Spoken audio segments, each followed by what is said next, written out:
오늘은 재료의 힘으로 코스피 시장이 2,000포인트까지 성큼 다가섰습니다.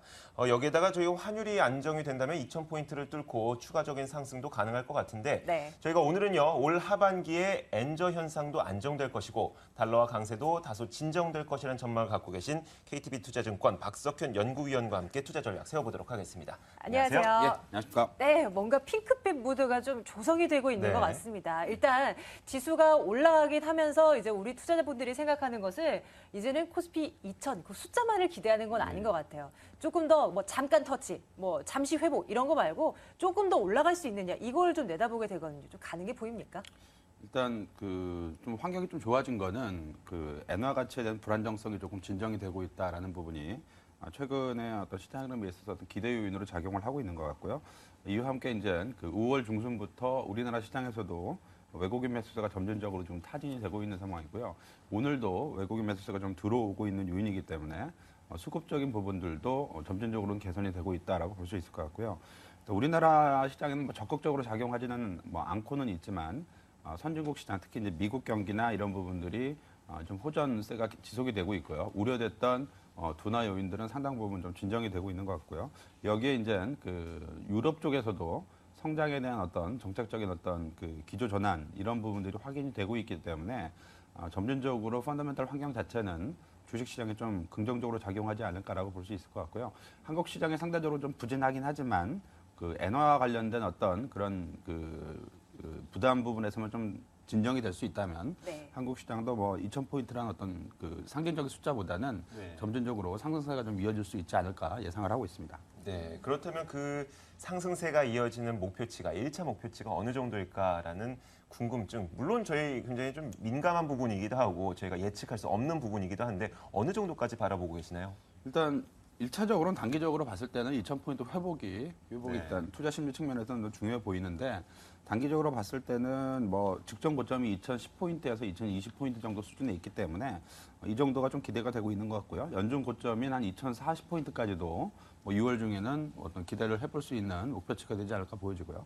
하반기 전체적으로는 앞에서 말씀드린 대로 환경 자체가 상반기보다는 개선되는 흐름을 좀 보여주고 있기 때문에 물론 경계 요인도 분명 작용을 하긴 하지만 펀더멘털 부분이 개선이 되고 있다라는 부분을 감안했을 때는 한 2,000포인트에서 한 10% 정도의 추가적인 업사이드는 좀 기대를 해볼 수 있지 않을까 예상을 할 수 있을 것 같습니다. 2,000에서 10% 정도의 예, 업사이드요. 그렇죠. 예. 2,200까지. 정도까지죠. 네, 네.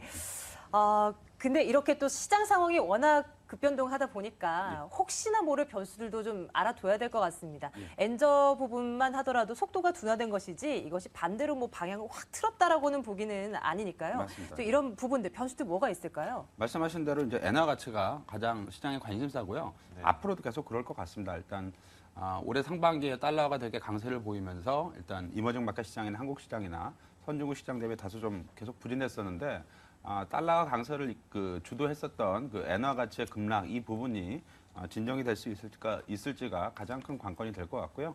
말씀해 주셨던 대로 엔화 가치가 강세로 추세적인 강세로 다시 돌아설 가능성은 거의 없다라고 보시면 될 것 같고 엔달러 환율은 상승하는 쪽으로 즉 엔화 가치가 더 떨어지는 쪽으로 생각을 해야 되는데 관건이 되는 부분은 이제 그 방향성 자체보다는 네. 변동성에 있다라고 볼 수 있을 것 같고요. 네. 지금 현재까지는 엔화 가치의 하락이 상당히 이제 급격하게 진행이 되면서 향후에 엔달러 환율이 어디까지 올라갈지 이 부분에 대한 어떤 불확실성이 상당히 컸고요.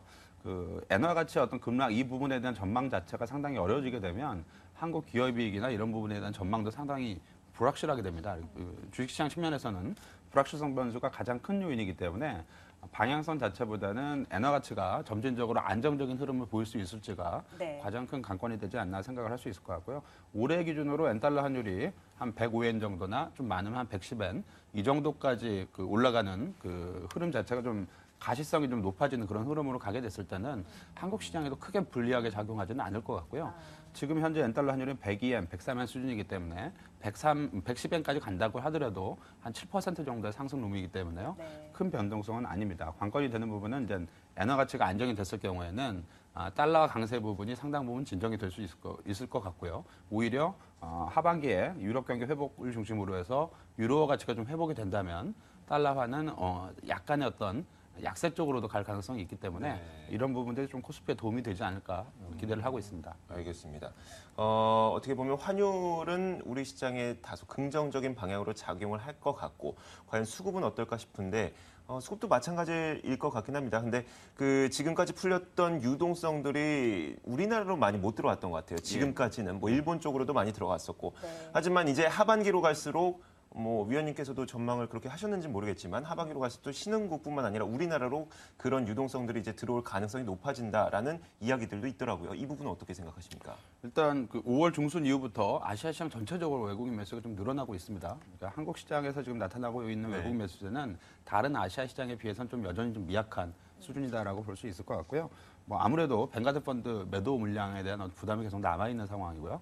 뱅가드 펀드는 오늘 기준으로 한 7조 5천억 원 정도 한국 시장에서 매도를 한 것으로 추정할 수가 있겠는데 앞으로도 한 7월 3일까지 1조 9천억 원 가량의 추가 매도가 예정이 돼 있습니다. 그래서 이 부분은 분명히 이제 부담이 되는 부분인데 5주밖에 안 남았다는 거죠. 거의 이제 80% 이상 완료가 됐기 때문에 뱅가드 펀드 때문에 다소 주춤하고 있었던 대기 매수세가 지금부터는 점진적으로 유입되기 시작할 수 있다라는 점에 초점을 좀 맞출 수가 있을 것 같고요. 앞에서 말씀드린 대로 아시아 시장 전체적으로 외국인 매수세가 들어오면서 상대적으로 좀 위험도가 높은 위험 자산에 대한 글로벌 유동성의 관심이 조금 높아지고 있다라는 부분도 긍정적으로 해석을 할 수가 있을 것 같고요. 마지막으로 이제 아까 말씀하셨던 그 일본하고 관련된 건데 그 일본 시장으로 올해 들어서 그 글로벌 유동성 유입, 즉 외국인 매수세 유입이 상당히 급격하게 진행이 됐었고요. 글로벌 유동성이 일종 블랙홀 정도로 인식이 될 정도로 많은 매수세가 있었습니다. 지금 현재는 일본 주식시장이 많이 올랐고요. 엔달러 환율도 많이 오른 상태에서 좀 안정적으로 갔을 경우에는 일본 주식시장의 상승 속도가 다소 좀 둔화될 여지가 있고 이렇게 되다 보면 일본 주식시장으로 들어가는 외국인 매수세도 뭐 반전이 되지는 않겠지만 그동안의 유입 속도보다 속도가 좀 둔화될 가능성이 있다라는 얘기고요. 이 얘기는 새롭게 이제 그 아시아 시장 같은 경우에 이제 배분될 글로벌 유동성의 배분 어떤 흐름 자체에 있어서 일본에 집중됐던 흐름이 다른 나라 쪽으로 돌아갈 수가 있다라는 얘기고요. 한국 시장에서도 신규 유동성 배분과 관련해서 한국 시장 외국인 매수세도 좀 긍정적인 영향을 받을 수가 있다라고 볼 수 있을 것 같습니다. 글로벌 금융시장에 굉장히 많은 돈들이 이미 풀려져 있는 상황입니다. 이런 가운데서 일본 쪽에 관심을 많이 가졌었던 외국인 투자자들이 이제 다시 한국 쪽으로 관심을 돌리기 시작할 것이라는 어떤 전망들이 나오고 있는데요.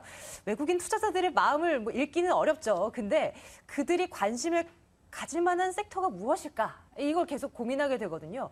이제 비중을 좀 늘리면 괜찮겠다라고 보는 뭐 섹터라던가 뭐 그런 것 있습니까? 일본 시장에 많이 유입이 됐던 외국인 자금들은 상당 부분 ETF 자금이 많이 유입이 됐어요. 그러니까 그 시가총액 비중별로 시장 자체를 이제 사는 자금이 많이 유입이 됐다는 얘기죠. 따라서 일단 향후에 이제 그런 자금들이 다른 아시아 시장이나 한국 시장 포함해서요. 이런 시장으로 이제 재배분되는 과정을 거치게 되는 거라면 아무래도 한국 시장의 어떤 특정보다는 시장 전체를 사는 대형 중심의 어떤 플레이를 할 가능성이 높다라는 얘기고요. 이런 부분들은 5월 지금 한 중순 정도까지는 중소형주나 코스닥 중심의 어떤 수급적인 구도가 한국 주식시장에서 어떤 주류로 형성이 돼 있었다면 한 5월 이제 후반부터 앞으로 어떤 흐름 자체는 외국인 매수세가 좀 더 강하게 유입이 된다면 거래소 시장 대형주 중심의 어떤 수급 구조가 상대적으로 호전되는 그런 모습을 좀 보일 수가 있을 걸로 예상이 되고 있습니다. 물론 이게 중소형주나 코스닥 시장 수급이 악화된다는 얘기는 아니고요. 뭐 계속 그대로 가겠지만 부진했었던 거래소 대형주 쪽의 어떤 수급이 상대적으로는 더 개선되는 그런 흐름을 볼 수가 있기 때문에 수익률 측면에서도 이런 업종들, 그러니까 거래소 시장에서 올해 들어서 낙폭이 상대적으로 좀 있었고 덜 오른 업종들이 그동안 많이 오른 업종과의 어떤 수익률 격차를 좁히는 그런 흐름을 보일 수 있지 않을까 좀 예상을 해볼 수가 있을 것 같습니다. 네, 알겠습니다. 자, 지금까지 KTB 투자증권 박석현 연구위원과 함께 자세한 투자 전략 세워봤습니다. 감사합니다. 고맙습니다. 감사합니다.